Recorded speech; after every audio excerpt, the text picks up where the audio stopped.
Hello and welcome to Daily Brown Bag. Today we're going to be talking about social media and your content. I'm Chad Hill and I'm joined by Adam Stetzer. Yeah, good morning, Chad. Welcome to the Brown Bag. This is a cool topic. We're talking about social media, and as always, we know our SEO resellers are primarily interested in rankings. They went out shopping for a white label SEO program because they wanted to sell a high quality search engine optimization product. And that's primarily what their customers are asking. So you might be scratching your head a little bit. Why are you guys talking about social media? Well, the reality is the rules of the game when it comes to SEO have changed dramatically, particularly with the updates from 2013 from Google, Penguin, and Panda. And so when you're looking at white label SEO programs, you have to realize that digital marketing and success in the search engine requires a more integrated strategy. And that's one of the reasons we're talking about social media today, Chad. You know, many small businesses know they should be doing social media, but they really just don't want to add another line item to their already tight budgets and busy schedules. And this is one of the reasons they're talking to their agency about SEO, because they believe they can set it and forget it and get leads from the search engines. And indeed, they might be able to if the agency they're working with is also including social media and making sure they've got an integrated approach. But still, I think many just struggle, Chad, and I think for our SEO resellers, it's a struggle to explain the value because the small business client is thinking rankings and not understanding how social fits into that equation. So I want to lay out very clearly how these things are connected.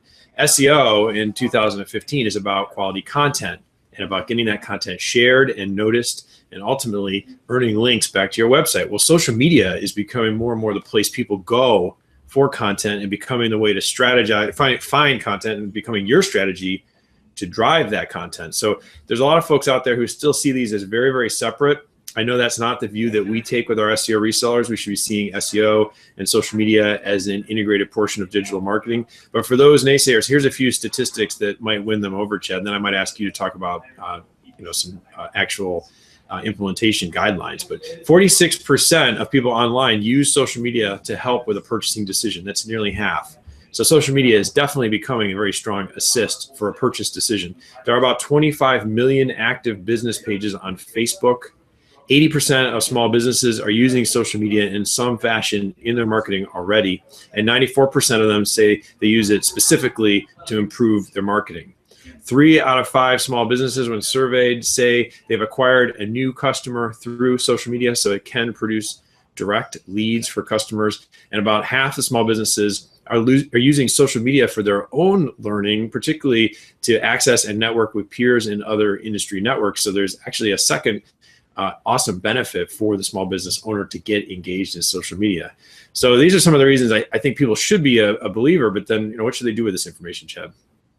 Adam, we have 4 suggestions on, and really these are suggestions, but it's how social media is good for your content, how it can help it in a very practical way. The first one is that it gives a microphone or channel for your content. And I think this one is really important, especially when you're thinking about white labeling SEO and SEO in general. Social media is a great way, if you are investing in content on your website, to get the word out to your audience who has a chance of then sharing it beyond your audience. And the goal is that you will occasionally, not always, but occasionally you will actually earn links back just completely organically by people seeing your content and actually saying, this is great, I want to link to it.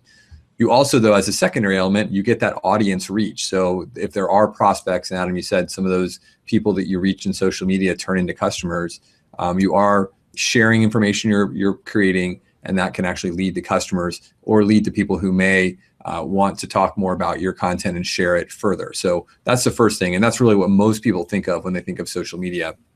The second one you also mentioned is collaboration.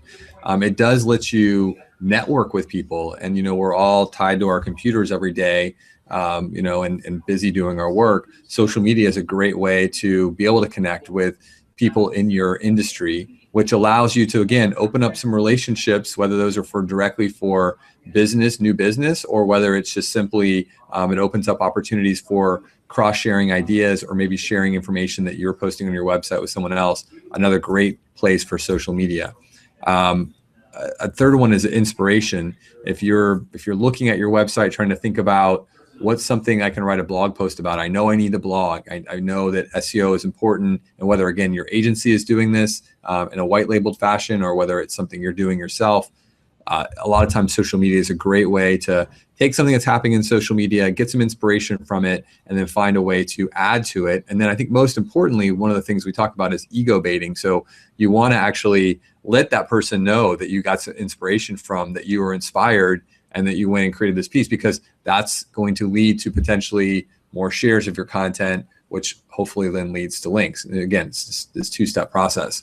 And then the final one is authenticity and accessibility. And this is good, again, in a white labeled fashion for your own website, or again, for your end clients, that having good, high quality content on your website is going to it's going to compel people to say that this person is thinking, something new is going on, they're sharing their information, and that's going to potentially lead to new leads for you. So those are our 4 tips. The one thing that I should definitely say, though, is that what you can't do here is just simply go create and claim social profiles, post one thing on Facebook or Twitter, and never touch it again.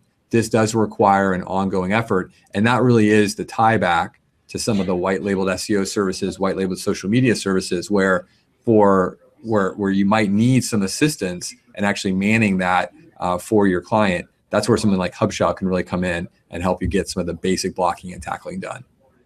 Excellent points, Chad. And again, we know, we talk to our SEO resellers every day.